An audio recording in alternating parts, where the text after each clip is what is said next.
Welcome to the Hemo Life Podcast, your gateway to transformation and empowerment. Hosted by Elia Aguayo, we're diving deep into the world of rare disorders, unlocking the full spectrum of your potential. Each episode, join us as we connect with pioneers, wellness experts, and true survivors.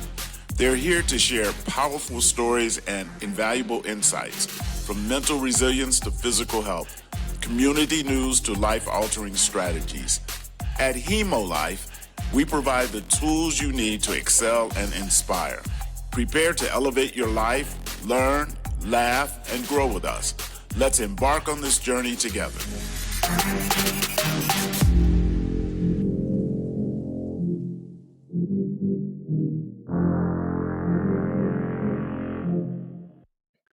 I just got back from HFA. It was really fun, man. I got to meet so many really cool people.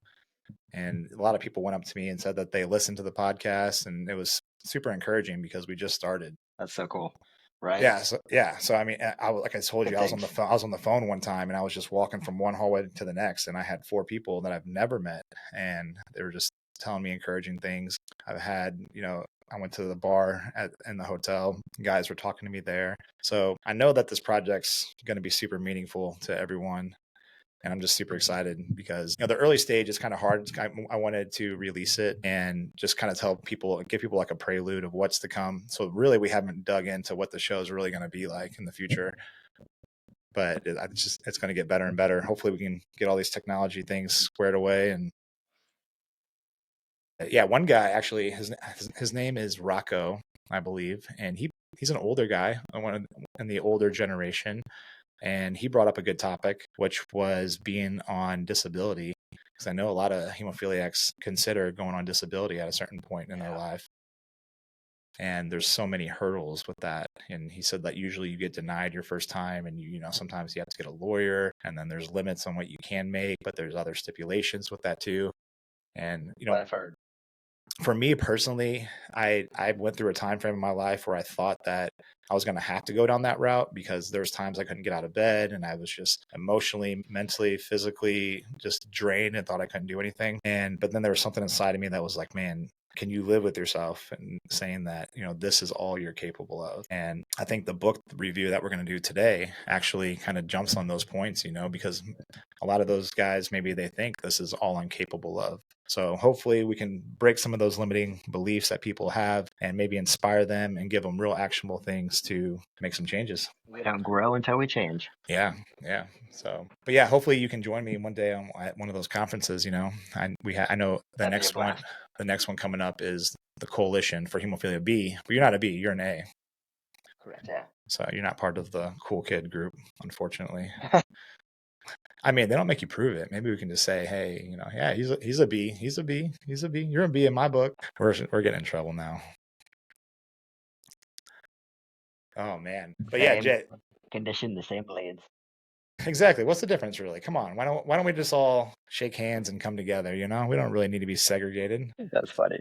Well, yeah. So go ahead. I'm not sure what the last recording caught. So why don't you just tell everybody the book that we're going to review, why you're passionate about it, and what people might be able to take away after they hear us talk about it in a little bit. The book we're going to review is called Breaking the Habit of Being Yourself by Dr. Joe Dispenza. Essentially, this entire book is written to help you change yourself, and you think about who yourself is, and you're actually a programmed set of 60,000 thoughts you think every single day, which most of those thoughts are That's not crazy. even true, but essentially subconsciously, all of these thoughts are programming you to a sense of a normal sense of life, which just seems to be a lot of stress. So the whole point of this book is to analyze that stress and emotionally change the way you react to it. Yeah. And, just kind of getting rid of those limiting beliefs, those preconditioned ways that we think of ourselves from the household we grew up in, the religion, maybe our parents, brought us up in, the school that we went to. There's so many different elements that go into what makes up a person and creates their beliefs. But, like we were talking about hemophilia wise, right off the bat, we're set with the limiting belief. No, you cannot do this. No, you cannot play sports. No, you cannot do these physical activities. And then that creates a downward spiral that affects us forever. And then eventually we get to these positions like we were talking about disability, where we're like, hey, this is my best option. But we only get one life to live. You get one life. And do you really want to settle saying, this is my life? My life is disability. No, man, we all have this creative energy, the spirit inside of us, this purpose, and we have the courage to let it come out. But yeah, so what's really cool about this book is it ultimately breaks everything down into 7 steps. And those 7 steps it's going to be what we talk about today, and then give personal experience about our own lives, our own stories, and actually how to implement these steps on a daily basis. Percent of our reactions are repeated. I thought that was a really cool statistic too throughout the book. But yeah, so we are essentially not changing at all. If we're all doing the same thing, we're in that same loop every single day. Yeah. So how do we no break way we that can though? change, right? Yeah. So like I was just saying, like, so one of the first things that we have to do is we have to address those thoughts, and we have to become aware of them, and we have to understand the power of our brain based off of what this book was saying. And, I think we underestimate how powerful our brains are. And, if we can take quiet time throughout our day, become super aware of these thoughts that we have, then that's the first step to changing. What are some things that you do to kind of find that quiet time, that quiet space? Is there a certain place that you go to? What kind of practices do you do to kind of really hone in on those thoughts, those things that you want to change? Essentially, breathing exercises and daily meditation allows me to essentially just cut everything out. Those 60,000 thoughts, it allows me to shut them all off and just start to begin to create the thoughts, feelings, and the emotions that I do want to feel. Yeah. Because essentially, we all know stress is not good for our health, but yet we live in a constant state of stress every single day. Yeah. I just say that, if stress is powerful enough to make you sick and break down your genes, then the continuous emotions and feelings from love and gratitude should do the exact opposite. And if you have a routine where you continue that going, you can break the negative habits that you do have. Yeah. And just physically change how this reality works for you based on how you're being. Yeah. And one of the first steps, they say it's induction. So it's, addressing those thoughts, sitting in a quiet place, become aware and remember how those thoughts made you feel. So maybe for a hemophiliac, it could be, they have a bleed, and then their first thought could be lots of different things. It could be, why me? My life sucks. I'm like the whole victim mentality. And then that right there, could take you down a bad hole. So that could be one of the first thoughts that you address is like, hey, but you have to become aware. So I'd be like, man, every time I get a bleed, I'm saying this to myself. I hear these words in my head. So make that your first example. Essentially, I can make that the first example. So you can take that thought and then sit down and be like, you know what? I don't want to feel that way anymore. I don't want to feel like a victim anymore. And I want to get rid of that thought. So that's the first step, is induction. Where's the magical rule or law that says you have to react to pain in a specific way? Exactly. Just that's because crazy. you're in That's actually pain a really good doesn't point. mean you have to react to it how they want you to react to it. I've just changed how I react to pain, or I just feel love. But there's no rule saying I can't. I mean, if I guess is so bad, there's nerves in your body that say this freaking hurts. And it's like, I don't like the way this feels. I get it. You're talking some high level ninja shit now, Jay. You're already going way above our head, man. But it's true though. It is super true what you're saying. I mean, I'm trying to break it down as much as I can into elementary levels, but you're so right on that, because I remember whenever I was going through so much pain with my ankles, I could not work out, couldn't go to work, anything. I literally got to that point where I was like changing my own thoughts on how each step every single step that I took, I would feel that excruciating pain. And I just started changing my thoughts and allowing myself to be like, you know what? This pain's not going away. It's not going anywhere, but I'm going to change the way I approach it. And I started, that's when I got really hard into the gym.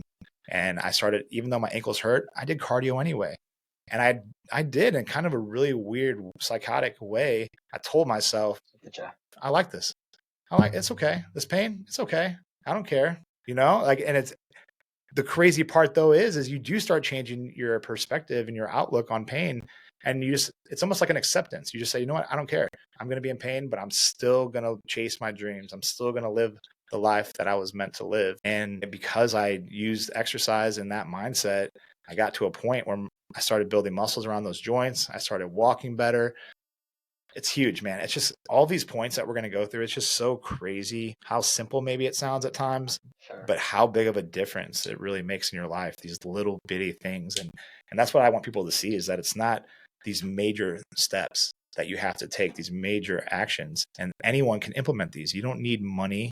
You don't need a special resource. You just need your brain, what's inside of your head, and understand the power of that so that you can manipulate it and craft your own life, become the author of your own life again. It's your brain and your awareness. How much of this world takes your attention away from you. We got this, there's sports, celebrities, stress at work, just stuff. How much of your attention is just off of you and on stress, on stuff that doesn't even matter at all. Yeah. If you take that attention, put it back on you, you can begin to change things. But if you're not aware of it, you just don't pay attention. Yeah. So first step, be aware of the power of your brain, be aware of these thoughts, understand the narrative that you're speaking to yourself in your head, and then one at a time, start addressing those. So recognizing was step number 2. It's noticing your emotions, your states, and your reactions. And once they become visible to you, then that's when you can start implementing the change. So it goes beyond hemophilia, obviously. It could be how you react to your partner in certain scenarios, or your partner pisses you off. Okay, all of a sudden you react in a way that maybe isn't a part of the values that you want to hold yourself to, the standards that you want to hold yourself to. Be super aware of those moments. And then if it becomes a pattern, then you address it. You address that pattern. And it's going to take intentionality, but it doesn't take as long as people might think. Just daily practice for a month. And all of a sudden, that's about right.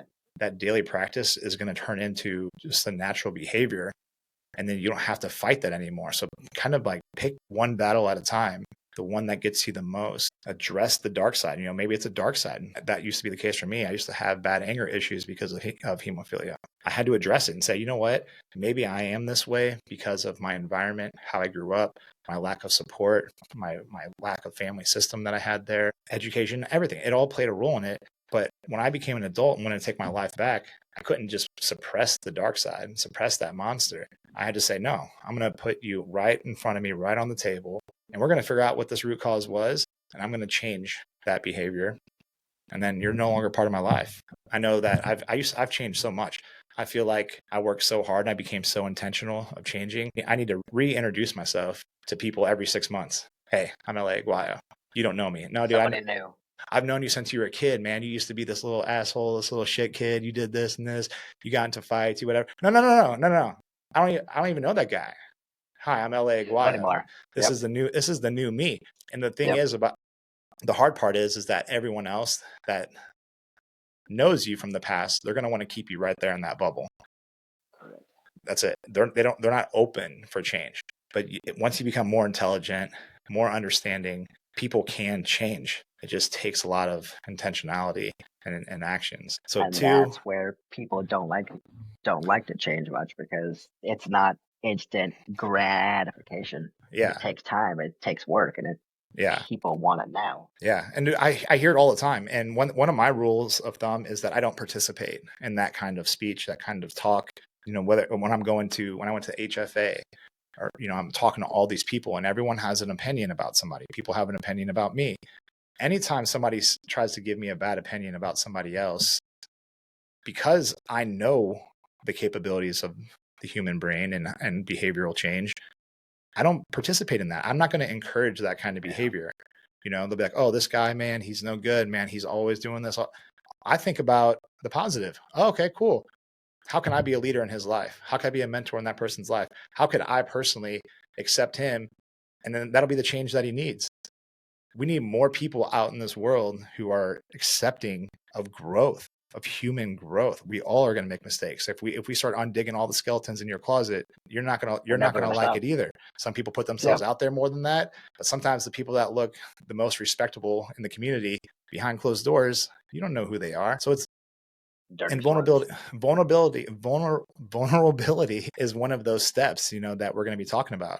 So the second step, it says, recognizing, we talked about that. Third step, admitting and declaring. So being vulnerable right there. The word vulnerable, open to change, and just kind of start forming a new image of who you want to be. Admitting to yourself of what you have done, the bullshit of what you have been, and just trying to emotionally decide and change to who you want to be, and just work every day towards energetically thinking like that person would, acting like that person would, reacting how that person would, like a new habit, and eventually you'll be that new person. Yeah. I mean, you have to, if you can't accept what you've done, if you can't be real with yourself, you'll never change. So just go ahead and just put it out there. One big thing for me that I've learned throughout my journey of change, self-development, leadership development, was accountability. And I forgot where I learned it, but it was all about taking 100% accountability for everything and like making that a practice. I remember practicing that for at least 3 months. So basically, let's say they shut off your electric, or, something happens, no matter what. Maybe you get hit by a car or something, and it's somebody else's fault. But it sounds kind of wild, but it's like a practice. You take accountability for everything. Your wife forgets something. You take accountability in that. Your kids mess up. You take accountability in that. It's a practice, and it's crazy what that will do for your life, because you start to take back control. Okay, well, maybe the electricity did get shut off. Well, I wonder what I could have done to prevent that. I wonder if maybe it was something that I did. I wonder if, I could have messed up, whatever. I don't know the exact analogy to use right now. Or maybe, like you said, your wife forgets something. Well, I wonder if maybe I could have done a better job of reminding her. I guess I could have wrote a note or something. That's, instead of constantly putting something on everyone else, practice you taking 100% accountability and see how your life changes with that. Because once you experience that, your mind's going to be like, what? No, your mind's going to automatically be moved towards stress. So you're going to start to think more stressful things, feel more stressful shit, and just make your mind worse. Yeah, absolutely. So I love that. And then step 4, which we both really loved when we were reviewing the book, was surrendering. So you must let go of everything you know and be open to new ideas. So, I mean, there's just so much with that. I mean, it's basically just understanding, I guess, the potential of the brain and what your thoughts can do, and the way you were raised, the environment, everything, the religion that everything. What if you had the opportunity to choose all of that? So you just let it all go. Just say, I'm gonna let it all go. Everything I was taught, learned, my preconceived conceptions on anything, it's gone. And from this moment forward, I'm going to surrender all of my learnings and be open 100% to some new ideas. You have to be, because essentially everything that we learn, we're essentially not allowed to question it. We're just told to learn it. This is what it is. So just blindly accept what it is, giving you only one sense of the world around you, when there's so much to see, so much to think, so much to experience. You can't actually experience based on this one perceived set you've been given to see the world with. Yeah. Do the opposite of what we were taught. Question everything, and see where your mind goes. See what you start to learn. One thing that I think of right now was, my parents got a divorce early on. My dad had new children, so I have brothers, and my mom didn't put us into any specific religion. But on my dad's side, they were all Jehovah's Witness. And if you know anything about Jehovah's Witness at all, they have very, very strong beliefs and very different beliefs. And we would have all these conversations with each other about who was right, who was wrong. Well, based off of everything that we're talking about, of course, everything they say is going to be correct. That's what they've learned. But I try to tell them, like, what would have happened if they would have made you a Buddhist, Lutheran, Catholic? Then we would have the same fight and you would be correct. No matter what it was, you would be correct in your mind. And I would tell them, I'm actually kind of blessed. I feel blessed in a way where I wasn't taught to be a certain way. And I actually went on my own journey where I experimented with a lot of different religions. And I wanted to see what truly connected with me, connected with my heart, and what were my own beliefs. So in a way, my lack of structure that I had growing up gave me the ability to find myself, even though it was a lot harder. And I'm not really saying there's anything bad with structure, but all these things do give us a fixed mindset on how things are. And I just believe that one part of the adult journey is to question everything and see where it goes. We don't question things. We're just left to what we're told. And we've experienced in this world now, a lot of what we're told is just not true. Mm-hmm. So we're just being told how to see the world based on facts that are not facts. Yeah. One perceived notion on how to perceive the world around us. Yeah, absolutely. So after surrender, the next step would be observing and reminding. So a lot of times once you like hone in on something that you want to change, hone in on a thought or behavior, and you're working on it, take time each day to observe it and, recognize when your old self comes back. It's okay, right? Like failure throughout this process is okay. You can, but just constantly be looking out for it. And then after observing, it's kind of along the same lines as redirecting. So as soon as you observe those behaviors, it's totally okay. And you just kind of redirect and kind of go back to the basic steps again. And those basic steps could be things like you were saying earlier, from daily meditating, focusing on your breathing, just really giving yourself some time, quiet place to be in to hone in on if you're getting better or not. So that's totally part of the process.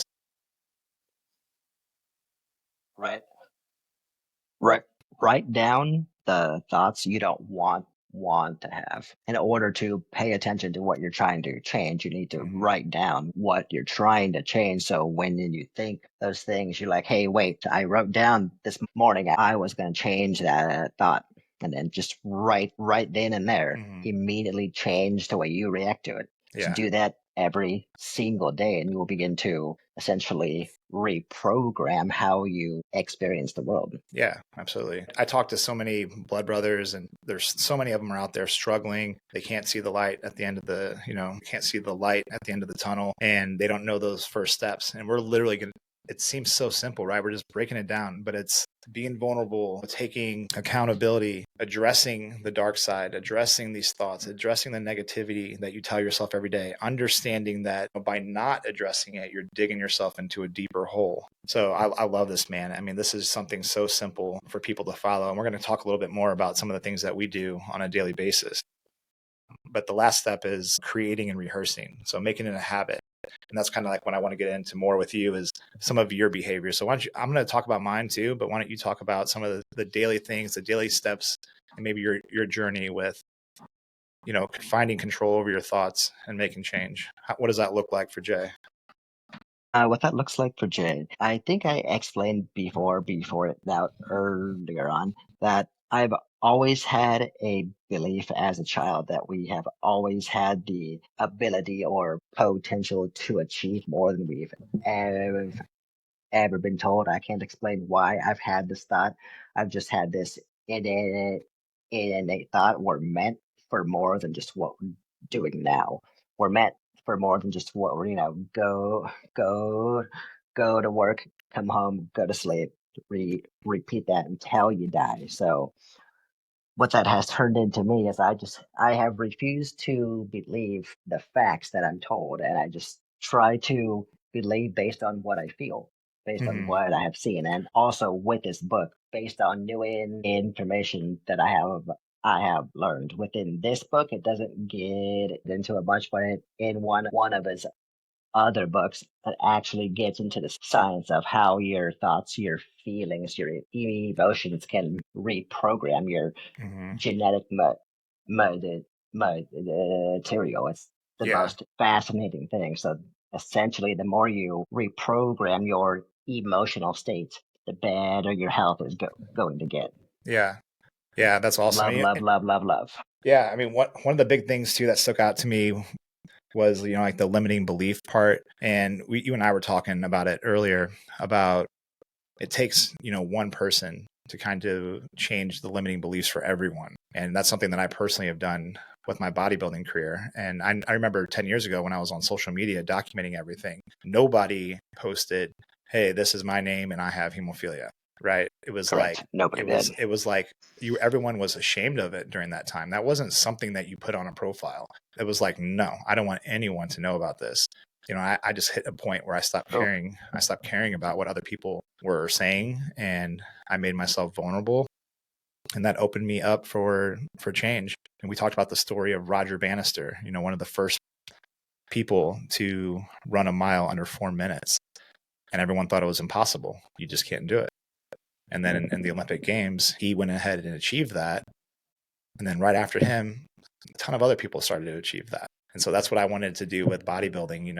I never thought bodybuilding would be my platform. It just happened. But it was an extreme enough thing that would gain attention. And that's what I realized. And that's why I just kept on pushing and pushing and pushing. But I realized, I wanted to develop myself into becoming the guy that I wish I had in my life when I was a kid. Because I didn't have anyone to look up to.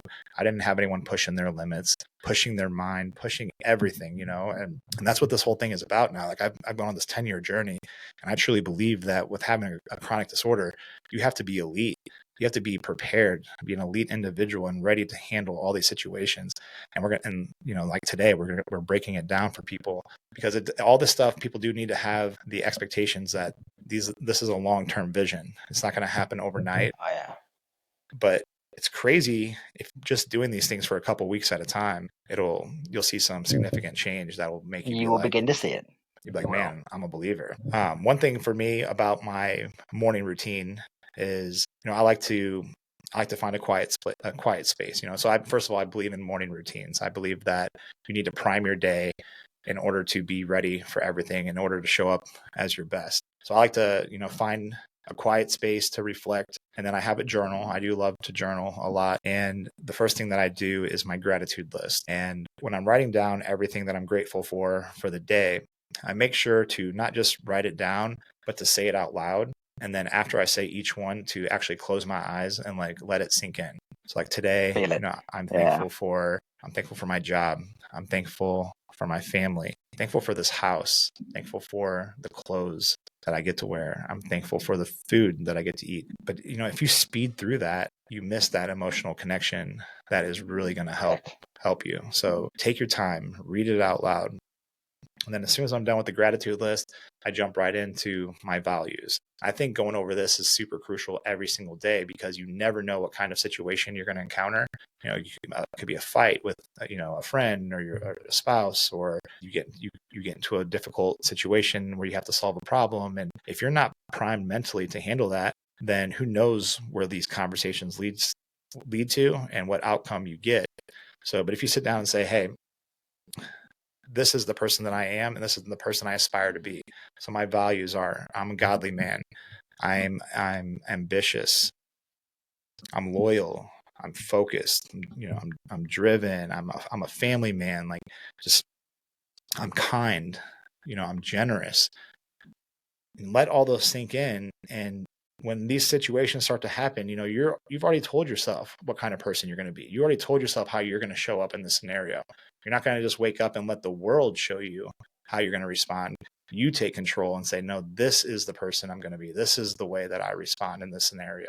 And then it's okay. Whenever you say I am or I am not, you're setting it up. As I think we talked the other day, and you said whether you believe you can or believe you can't, you're right. You're absolutely correct. Exactly. Yeah, man, I love that stuff. When it comes, you're talking about, being persistent, being an elite. This journey of obtaining conscious control of my health has, it's been hard. I've gotten insulted by friends, kicked out of a community I've known for a long, long time. But yet I've experienced things with this reality that tells me things aren't the way they actually were being told they are. So I've I've kept strong, kept persistent, learned more, applied more, and I am where I am now. And I can still concretely say, hey, what I'm Yeah. doing is completely possible for anyone to achieve. Yeah, and if you're someone who lacks self-confidence, going on this journey alone will create so much confidence, because who doesn't want more control in their life? Control on how you're going to react. I'm not going to let this person upset me today. I'm going to go to work today and this person does the same thing to me every single day and it pisses me off. Be ready for that, Tell yourself, okay, this is going to happen, but I'm taking back control over my life. My wife, man, my wife, whenever I come home, she's going to say, let's go get some ice cream. Okay, cool. You know that. Be ready for that. Remind yourself why you don't want to go do that. Maybe, just whatever. I could go down a whole rabbit hole and I'm not going to. Oh, yeah. But just, it's all about preparation and the confidence that you can have and taking back control of your thoughts. So the values and affirmations, I stopped doing them as much, but I know whenever I was in my rock bottom time frame is what I call it, whenever I was suffering a lot, whenever I didn't have that confidence, I started practicing affirmations, and I would actually have about 5 to 10. And you can do anything as far as putting them on your mirror. And I remember one time I created a poster, right? And I had all my affirmations on there. And then in the middle, I put a circle mirror in the middle of that poster and I hung it on my wall. And the goal was, or the idea was, that I look at myself, I look in my own eyes in that mirror while I'm reading off those affirmations. And you want to structure all those affirmations as if that is already you, or if that is already accomplished, right? Like, I am strong, I am capable, I'm smart, I'm loving, I am kind, I'm enough, and that's just a good look at one, yourself. because And you want to set yourself aside from, I think these things, I'm going to achieve them, to the new thought of, I have already achieved them. Yeah. You want your energy, your emotions to be that of, it's already done. Yeah. I mean, we don't realize it. I mean, all this energy, all these little bitty thoughts that seem like they don't mean much, mean everything. And it's a frequency that you bring off into the world, and the world reacts to the frequency that you are creating. So you have to change that. So after affirmations, I think that's a huge one. My last tip that I want to give people is that I actually set reminders in my phone, and I was showing you that before we got on for the show. And those reminders go off 3 different times throughout the day. So utilize technology, for your affirmations. Set those things that you're working on. And so, for me, especially within bodybuilding, sometimes you don't get the results that you want right away. And so I wrote down, your efforts and energy will be rewarded. And at 2:00 every single day, boom, it goes off. And I look at it and say, okay, yes, my efforts and energy will be rewarded one day. And it could take years, 2, 3, 4 years, 5, 10, who knows? But just keep on saying that to yourself. That's taking control over a scenario, instead of waiting for life to give you a reward so that it validates, your works. Remind yourself that play the long game. It's all about playing the long game in life. So, everyone, like you said earlier, everyone wants that short-term gratification, or what's the word? Was it short-term gratification? What's the term? Instant. Everyone wants the instant gratification, and that's not what life's about. Never has this, but you got to put forth that work. Like you. Have you gotten to your size by going to the gym for a week? No, and what's crazy is I remember years ago following all these influencers and just being like, wow, that's insane. I could never be that. At first that's what you think. Man, I could never be that. But I went on this journey already of, taking control of my thoughts, and I've competed with some of the best competitors in the world now, and I'm sure people might look at me now and say, I can't achieve that. So it's just wild, man. Ripped. I can't get that big. Yeah. I've even gone back and looked at those influencers and now compare myself to them. I'm like, shit, I can take them. Did it. Yeah. There was this one mindset quote, and it said, work so hard that your idols become your rivals. Yes. I love that. I've heard that one. I love that. So don't just look at these people that you enjoy. Like, you can be that person, it's going to be your own version of it, but you can be your full potential. And it's as easy as it is hard. I mean, true. You, so you know your own shit. But how hard is it for you to get over your own shit? Mm-hmm. you're pre-conditioned into your own, Yeah. your own shit for your whole life. So you've Yeah. made you. So how Yeah. hard will it be for you to get over you? Yeah.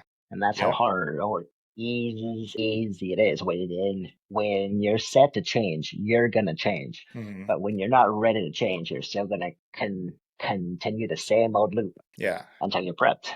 So I challenge everyone to get rid of all of the beliefs that you've had, open up your mind to something new, and hone in on the person you want to be and take it one at a time. So come up with one thing first and say, you know what? Like, I do talk to myself like this. I do tell myself that I'm not enough, whatever that thought is. I don't know what your thought is. Find a quiet place tomorrow when you wake up the next day. Find a quiet place, sit down, close your eyes, do some deep breathing, and really listen to the thoughts that are coming across your head. Identify them. Be vulnerable enough to accept those, bring them to light, start making a change, start saying, I like to look at it as like a trigger moment, make it a trigger. So as soon as that word happens, boom, a trigger goes off in your head and you go, oh, shoot, I told myself this one thing. So, but be ready for that trigger moment. So identify what you're working on first. And then when that trigger happens, have your defense right up and tell yourself, okay, I am not accepting that thought that I just thought. Say that first, even. I don't accept that thought, and replace it with a positive thought, positive emotion, and a thought that takes you closer, one step closer to the person that you want to become. So I challenge you guys to do that. And if you guys have any questions, reach out to me and Jay. I mean, we're happy to talk about anything, and we're here to support you guys. Any final? One thing I'm here. Yeah. The one thing I am, I'm very, very persistent. People tell me I really can't.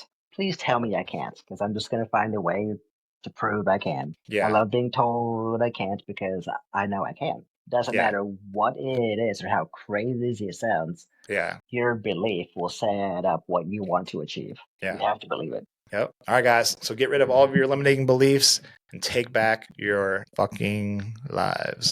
Yes. I'll bleep that out. I'll bleep that out for all the kids. Thank you for tuning in to the Hemo Life podcast. Today's episode hopefully inspired you and provided valuable insights to enhance your journey. Join us again to hear more incredible stories and expert advice from our community. Make sure to subscribe and stay connected with a group of extraordinary achievers and pioneers. On behalf of Elia Aguayo and the entire Hemo Life team, keep pushing forward, strive for excellence, and remember, you are the architect of your own destiny. Until next time, stay strong, stay inspired, and continue on your path to an elite life.